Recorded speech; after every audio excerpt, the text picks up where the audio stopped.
Welcome to रिद्धीज kitchen. Hello everyone, कसे आहात तुम्ही? मजेत ना? मजेतच राहा. सर्वप्रथम गुरुपौर्णिमेच्या आजच्या या शुभ दिनी विश्वातील समस्त गुरुजनांना माझा प्रणाम.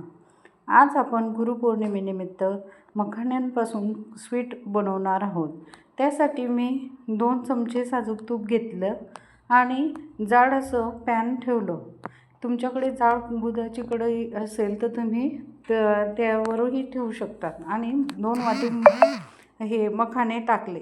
मखाणे आता आपल्याला असे भाजायचे आहे जेणेकरून आपल्याला मखाणे हे क्रिस्पी व्हायला हवे आणि त्यांचा कलर नको बदलायला, म्हणून मंद आचेवर असे आपण त्यांना छान असं भाजून घेणार आहोत. आषाढ शुद्ध पौर्णिमेला गुरुपौर्णिमा साजरी केली जाते. यालाच व्यास पौर्णिमा असेही म्हणतात.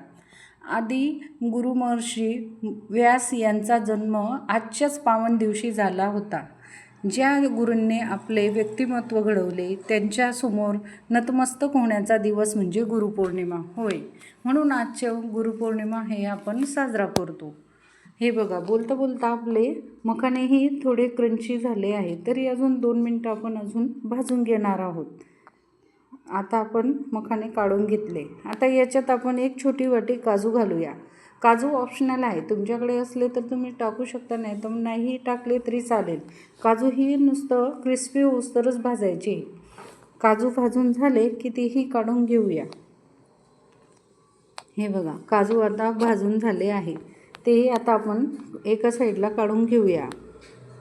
आता आपण स्वीट बनवण्यासाठी 1 वाटी खोबऱ्याचं कीस घेतलं, 1 छोटी वाटी दूध पावडर घेतली, काजू आणि मखाना आणि थोडंसं दूध लागणार आहे. दूध आपल्याला थोडंच लागणार आहे आज. चला तर मग आता आपण बनवून घेऊया. आता मखाने हे थंड झाल्यानंतर आपण त्यांना बारीक असं दळून घेणार आहोत. मखाणे आपण मस्त बारीक असे दळून घेतले. ते आपण भाजल्यामुळे एकदम छान असे दळले गेले. हे बघा, अशा पद्धतीने आपण मखाणे भाजून दळले. आता याच्यात आपण काजूही तसेच बारीक किसून दळून टाकणार आहोत. काजूही आपण बारीक किसून टाकू. हे बघा, तर काजूही घालूया. काजूही छान असं बारीक दळले गेले. आता याच्यात आपण 1 वाटी आपण खोबऱ्याचं कीस घालूया.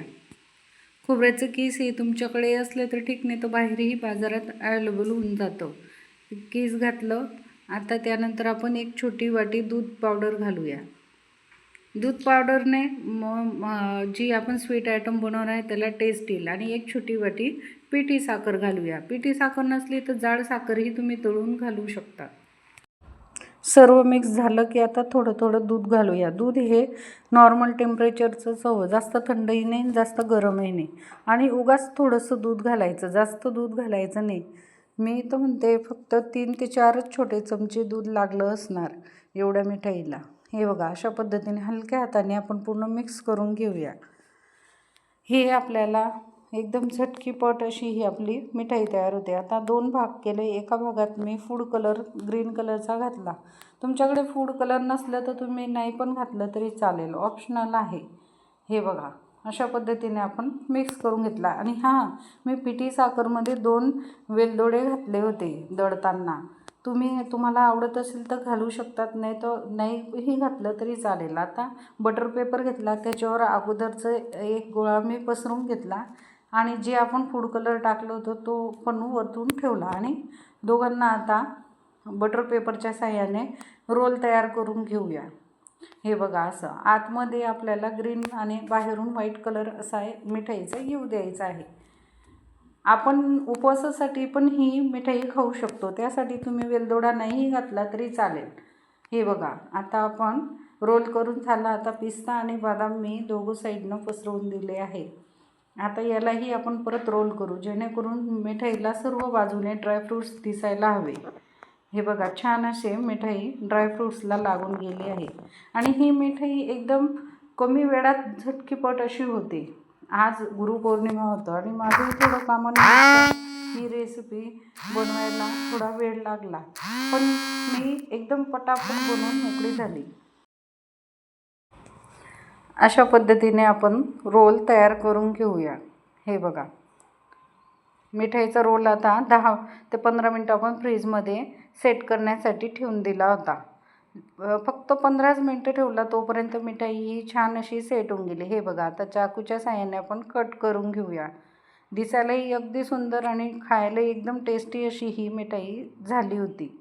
हे बघा, अशा पद्धतीने आपण कट करून घेऊ. तुम्ही फ्रीजमध्ये नाही ठेवली तरी सेट होऊन जाणार होती, पण मला थोडी घाई होती म्हणून मी 10 ते 15 मिनटं फ्रीजमध्ये ठेवून दिला होता तो रोल आणि मिठाई रेडी करून घेतली. हे बघा, छान अशी मिठाई, एकदम चवीलाही छान आणि दिसायलाही सुंदर अशी ही आपली मिठाई झाली.